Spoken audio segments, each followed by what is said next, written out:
পৃথিবীর প্রাচীন সভ্যতা অ্যান্টার্কটিকা ব্যতীত প্রায় সকল মহাদেশেই বিস্তৃত। আজও ইতিহাসবিদরা সভ্যতার মূল জায়গাটি উদ্ঘাটন করতে পারেনি। অমীমাংসিত এই রহস্য কখনো সমাধান হবে না বলে মনে করেন তারা, কারণ ইতিহাসের নারী নিজেদের দিকে টানতে ব্যস্ত ইউরোপিয়ান গবেষকরা। তো আজকে আমার এই প্রতিবেদনে পৃথিবীর সবচেয়ে প্রাচীনতম 6 মানব সভ্যতা সম্পর্কে অজানা কিছু তথ্য এখন আপনাদের সামনে সংক্ষিপ্ত আকারে শেয়ার করব। তো চলুন মূল আলোচনায় চলে যাওয়া যাক।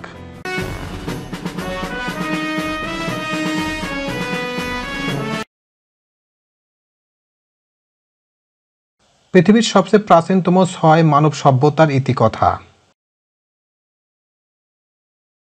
তাদের নিজেদের মধ্যেও এসব নিয়ে অসম মতবাদ রয়েছে, তবে আমেরিকান অনেক গবেষণা থেকে জানা গেছে ইরাক, মিশর, ভারত, চীন, পেরু এবং মেক্সিকোতে খ্রিস্টপূর্ব 4 থেকে 3000 বছর আগে বিশ্বের প্রাচীনতম সভ্যতাগুলো গড়ে উঠেছিল।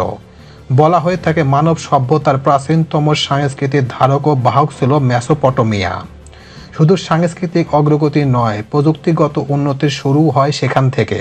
ক্যালিফোর্নিয়ার স্টেট পলিটেকনিক ইউনিভার্সিটির ইতিহাসের ইমোরেটাস অধ্যাপক আমান্ডা পোডানি বলেন, শুধু মধ্যপ্রাচ্য এবং পশ্চিম নয়, বরং সারা বিশ্বে আধুনিক জীবন বিশদ বিবরণের অনেকগুলো উৎস রয়েছে, যা হাজার হাজার বছর ধরে তাদের নিজ নিজ অঞ্চলে প্রাচীন সংস্কৃতিতে ফিরে যায়। দ্য হিস্টোরির লেখক লেসলি কেনেডি দীর্ঘদিনের গবেষণায় পৃথিবীর প্রাচীনতম কয়েকটি সভ্যতার তালিকা প্রণয়ন করেছেন। চেনা অচেনা অনেক বিষয়বস্তু বিবেচনা এই তালিকায় করা হয়েছে। জোর দেওয়া হয়েছে প্রযুক্তির, সাংস্কৃতিক সভ্যতার উন্নতির অবদানের উপর। মধ্যপ্রাচ্যে শুরু হওয়া পৃথিবীর সভ্যতার শেকড় দিয়েছে সুদূর চীন পর্যন্ত। ইউরোপিয়ানরা সভ্যতার কৃতিত্ব নিয়ে যতই জানাহেচড়া করুক না কেন, ইউরোপের আগেই প্রাচীন সংস্কৃতি এবং প্রযুক্তিগত উন্নতি সাধিত হয়েছে দক্ষিণ আমেরিকায়। যাই হোক, সভ্যতা নিয়ে বিতর্ক আজীবন চলবে, কিন্তু প্রজন্ম শিক্ষা ও শেখানোর কারণে আমাদেরকে অবশ্যই সুনির্দিষ্ট সিদ্ধান্তের উপনীত হতে হবে। গ্রহণ করতে হবে বেশিরভাগ ইতিহাসবিদদের দ্বারা স্বীকৃত সভ্যতাগুলোর ইতিহাস। আজ আমরা ক্রমান্বয়ে পৃথিবীর প্রাচীনতম কিছু সভ্যতা নিয়ে কিছু কথা আপনাদের সামনে শেয়ার করব। মেসোপটেমিয়া। এই নামটি কম বেশি সবাই জানে, কারণ পৃথিবীর প্রাচীনতম সভ্যতার নিদর্শন পাওয়া গেছে মেসোপটেমিয়ায়। গ্রিক ভাষায় এই নামটির অর্থ দাঁড়ায় 2 নদীর মাঝখান। সভ্যতার জন্মস্থান হিসেবে খ্যাত মেসোপটেমিয়া অবস্থান ছিল আধুনিক ইরাক, কুয়েত এবং সিরিয়ায়। টাইগ্রিস এবং ইউফ্রেটিস নদীর অববাহিকায় বেড়ে ওঠা সাংস্কৃতিক আদলে গড়ে ওঠা এই সভ্যতা।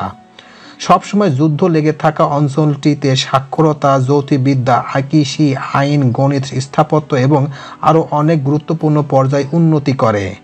ব্যাবিলন, আসুর এবং আকাদ সহ বিশ্বের প্রথম দিকের শহরগুলোর অবস্থানও ছিল মেসোপটেমিয়ায়। টালেন বিশ্ববিদ্যালয়ের ইতিহাসের প্রফেসর কেনেথ হারল বলেন, মেসোপটেমিয়া হলো পৃথিবীর প্রাচীনতম শহরের সভ্যতা। এই সভ্যতা যারা প্রতিষ্ঠা করেছিল তারাই স্থলে বসবাসের নিয়ম প্রতিষ্ঠা করেছিল। যার গবেষণা করতে এবং লিখতে জানে তারাই সভ্যতা চালায়। তাই এই বক্তব্য স্পষ্ট যে শিক্ষা, সাংস্কৃতিক, প্রযুক্তিগত উন্নতির কারণে মেসোপটেমিয়াকে সভ্যতার সিংহাসন ছেড়ে দিয়েছে ইতিহাসবিদরা। হাম্বুবারের কোড প্রতিষ্ঠার জন্য ব্যবহৃত কিউনিফর্ম লেখার পদ্ধতিকে বলা হয় মেসোপটেমিয়ার সবচেয়ে বড় সফলতার একটি। তার বেশ সংখ্যা পদ্ধতি চালু করে, যার মাধ্যমে 60 সেকেন্ডের মিনিটের, 60 মিনিটের ঘন্টা এবং 360 ডিগ্রিতে বৃত্ত প্রতিষ্ঠা হয়। আর এই বিষয়গুলো ব্যাবিলনের জ্যোতির্বিদ্যার অন্যতম সফলতা এনে দেয়। এতে করে 12 মাসে 1 বছরের হিসাব চালু করা হয়।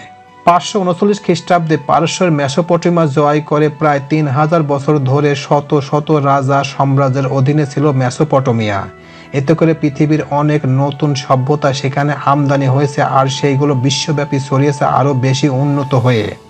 এতে করে মেসোপটেমিয়ার সভ্যতার মর্যাদা বেড়েছে। মূলত নিজেদের সুখ্যাতির কারণে বারবার শত্রুর রসাতলে পড়েছিলেন সেখানকার মানুষ। তবে খ্রিস্টপূর্ব 3500 থেকে 323 সাল পর্যন্ত মেসোপটেমিয়ার সম্পূর্ণ নিজস্বতা, স্বতন্ত্র শাসন ব্যবস্থা নিয়ে পরিচালিত হতো। মূলত প্রকৃতির শত্রুর আক্রমণে বারবার ক্ষতিগ্রস্ত হয়ে নিজেদের উন্নত করেছিল এই সভ্যতার মানুষ। প্রাচীন মিশর। মিশরীয় সভ্যতাকে বলা হয় ইতিহাসের সবচেয়ে শক্তিশালী সাম্রাজ্য। এছাড়া একে ভালোবাসার সাম্রাজ্য বলা হয়। মিশরীয় সভ্যতার অবস্থান ছিল উর্বর নীল নদের অববাহিকায়। সেখান থেকে শুরু হয়ে আজকের সিরিয়া সুদান পর্যন্ত বিস্তৃত পেয়েছিল সভ্যতাটি। এই সভ্যতার সবচেয়ে বড় প্রমাণ স্মৃতিস্তম্ভ হলো পিরামিড এবং এর ভেতরের সমাধিগুলো। সেখানে প্রাচীন সম্রাটদের মরদেহগুলোর মমি করে রাখা হতো। তাদের দ্বারা নির্মিত পিরামিড মরদেহ সংরক্ষণ ও এর ভেতরকার প্রযুক্তি দেখে বিজ্ঞানীরা একেই প্রাচীন সাম্রাজ্যগুলোর মধ্যে সর্বাধুনিক খ্যাতি দিয়েছেন। কারণ খ্রিস্টপূর্ব ৩০০০ সালের আগেরকার মানুষ এত বিশাল বিশাল স্থাপনা তৈরি করেছে যা আধুনিক প্রকৌশলীদের কাছে অবাক করার মতো। Empires of the steppe, how the steppe nomads forge the modern world বইয়ের লেখক কেনেথ হাল বলেন, খ্রিস্টপূর্ব ২৬০০ সাল থেকে এক একটি পিরামিড তৈরিতে প্রায় ১,০০,০০০ পুরুষ শ্রমিক একসাথে কাজ করত। যাই হোক, নীল নদের অববাহিকায় থেকে তারা কৃষিকাজে বেশ উন্নত করে তাদের জীবনযাত্রা সেকালে কৃষিকেন্দ্রিক অববৃত হয়েছিল। তবে চিত্রকলা, ভাস্কর্য নির্মাণে উন্নত ছাপ রেখেছেন মিশরীয়রা। গণিতে তাদের যে অবদান তা আজও সম্মানের সাথে স্মরণ করা হয়। কিউবট, স্পেন পিরামিড সহ আরও অনেক কাঠামো উৎপত্তিস্থল এই নীল নদের অববাহিকায়। তারা হাইরোগ্লিফিক সচিত্র লিখন পদ্ধতি আবিষ্কার করেন। এছাড়া ২৪ ঘন্টায় এক দিন ও ৩৫৬ দিনে এক বছর রীতির প্রবর্তন ঘটায় মিশরীয়রা। ৩৩২ খ্রিস্টপূর্বে আলেকজান্ডার দ্য গ্রেট মিশর জয় করার মধ্য দিয়ে এই সভ্যতার পতন ঘটে। প্রাচীন ভারত। ভারতীয় উপমহাদেশের ইতিহাস দেশ পুরনো। এই অঞ্চলের সাংস্কৃতিক বিশ্বজুড়ে সমাদিত সনাতন ধর্মের প্রতিষ্ঠা হয় এই অঞ্চলে। আর এই ধর্মের উপর ভিত্তি করে সেখানে গড়ে ওঠে অনন্য এক সভ্যতা। এই সভ্যতার সাহিত্য, ইতিহাস, গাথা সাংস্কৃতিক ভাষায় রচিত হয়েছিল। প্রাচীন ভারতের ইতিহাসে এতটাই সমৃদ্ধ যে এখানকার সম্পদের কারণে আলেকজান্ডার দ্য গ্রেট ভারত জয় করতে এসেছিলেন।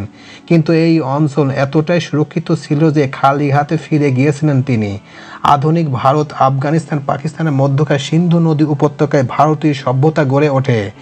পরিশীলিত সংগঠনটি শহর পরিকল্পনা, অভিন্ন বোর্ডের ইটের বাড়ি, একটি গ্রিড কাঠামো, উন্নত পয় নিষ্কাশন এবং জল সরবরাহ ব্যবস্থার জন্য ভারতের কদর ছিল। ভারত এতটাই সমৃদ্ধ ছিল যে সেখানকার দখল নিতে বরাবরই শত্রুরা মুখিয়ে থাকত, কিন্তু ভারত শেষ পর্যন্ত নিজেকে সংরক্ষিত রাখতে পেরেছিল। কিন্তু প্রাচীন ভারতের পতন ঘটে প্রাকৃতিক দুর্যোগের কারণে। জলবায়ু পরিবর্তন, নদী শুকিয়ে যাওয়া সহ আরও অনেক কারণে ভাঙন ঘটে এই সভ্যতার। এতে করে নাগরিকরা ধীরে ধীরে অন্যান্য অঞ্চলে বসবাসের উদ্দেশ্যে ওই অঞ্চল ত্যাগ করেন। আর এই সুযোগ কাজে লাগিয়ে প্রাচীন ভারতের দখল নেয় অনেক রাজা সম্রাট। এই উপমহাদেশের মধ্যে সাংস্কৃতিক যে মিশল সেটিও কিন্তু আমদানি হয়েছে ওই শাসকদের দ্বারা। প্রাচীন চীন। বিদেশি শত্রু থেকে মুক্ত থেকে একবার বিচ্ছিন্নভাবে গড়ে ওঠা একমাত্র সভ্যতা প্রাচীন চীনরা। হিমালয় পর্বতমালা, প্রশান্ত মহাসাগর এবং গ্লোরি মরুভূমির দ্বারা সুরক্ষিত প্রাচীন চীন সভ্যতা গড়ে ওঠে ইয়াংজি নদীর অববাহিকায়। উত্তরের মঙ্গোলয় থামানোর জন্য প্রাকৃতিক এই প্রতিরোধ ব্যবস্থাপনা চীনা সভ্যতাকে হাজার বছর যাবত সফলতার সাথে টিকিয়ে রেখেছিল। চীনা সভ্যতার সফলতার উদাহরণ সেখানকার মহাপ্রাচীর। ওই সভ্যতার প্রথম দিক থেকে এর নির্মাণ কাজ শুরু হলো, আনুষ্ঠানিকভাবে কাজ শেষ হয় ২০২০ খ্রিস্টাব্দে। মোট ৪টি রাজবংশ প্রাচীন চীনা সভ্যতার বিকাশে সাহায্য করেছিলেন, কারণ ওই রাজবংশগুলোই হাজার বছর ধরে চীনকে শাসন করেছে। ওই রাজবংশগুলো হলো জিয়াং, শিয়াং, জু এবং কিন। পরবর্তীতে তাদের উত্তরাধিকারী চীনা সভ্যতাকে এগিয়ে নেন। ডেসিমাল সিস্টেম, আবাকাস, স্যান্ডিয়াল এবং ছাপাখানার বিকাশে কৃতিত্ব দেওয়া হয় প্রাচীন চীনা সভ্যতাকে। তবে চীনাদের দ্বারা আবিষ্কৃত সেতুগুলো ইতিহাসের গতিপথ একেবারে পাল্টে দিয়েছে। হাজার মিটার উপরে পাহাড় পর্বতে কিংবা দুর্গম অঞ্চলে সেতু তৈরি করে নিজেদের কৃতিত্বের ছাপ রেখেছেন তারা। ইয়াংজি নদীর সঙ্গে অন্য নদীগুলোকে যুক্ত করে পণ্য পরিবহনের যে পথ সেখানে তারা তৈরি করেছেন তা আজকের দিনে আধুনিক নৌ বাণিজ্যের উদাহরণ। আর তাই অনেক ইতিহাসবিদ মনে করেন চীনা সভ্যতাই সবচেয়ে সফল সভ্যতা। প্রাচীন পেরু। পেরু স্যাবেলিন, প্যারাকাস, নাজরা, হুয়ারি, মোসো এবং ইনকা সহ বেশ কয়েকটি সাংস্কৃতিক মানুষদের নিয়ে গঠিত প্রাচীন পেরুর ইনকা সভ্যতা। প্রত্নতাত্ত্বিকরা সেখানে ধাতু বিদ্যা, সিরামিক, উন্নত চিকিৎসা ও আধুনিক কৃষির প্রমাণ খুঁজে পেয়েছেন। বর্তমান সময়ে কলম্বিয়া থেকে চিলি পর্যন্ত বিস্তৃত ছিল এই ইনকা সভ্যতা, আর এর প্রধান কেন্দ্র ধরা হয় আন্দিয়ান শহরের মাচু পিচুকে। ইনকারা সরাসরি কোনো লেখার পদ্ধতি আবিষ্কার না করলেও ছবি এবং প্রতীকী ব্যবহার করতেন। ওই অঞ্চলের বক্ষু সমভূমিতে পাকা রাস্তা তৈরি করে কৃষির সম্প্রসারণ ঘটিয়েছিল ওই সভ্যতার লোকেরা।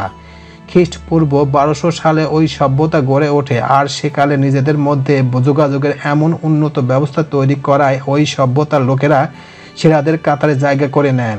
তবে এই সভ্যতার লোকেরা ধীরে ধীরে ধ্বংস হয়ে স্পেন থেকে আমদানি হওয়া নানান রোগে নিজেদের স্বাস্থ্য ব্যবস্থার সম্পর্কে তেমন একটা উদ্যোগী ছিলেন না ইনকারা।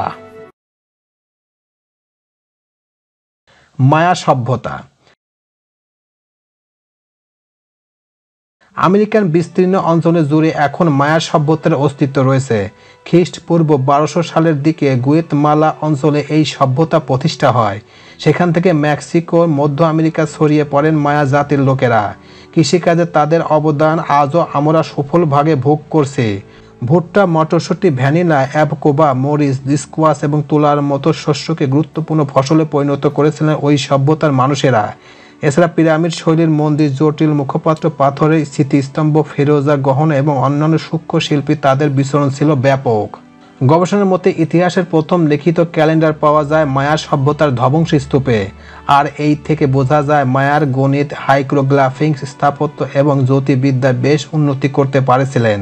মায়ানদের উত্তরসূরি খ্যাত অ্যাজটেকরা 1325 সালে টেক্সাস ও হৃদয় দ্বীপে ছোট্ট একটি টোনাসাটিনান প্রতিষ্ঠা করেন, যা আজকের মেক্সিকো সিটি।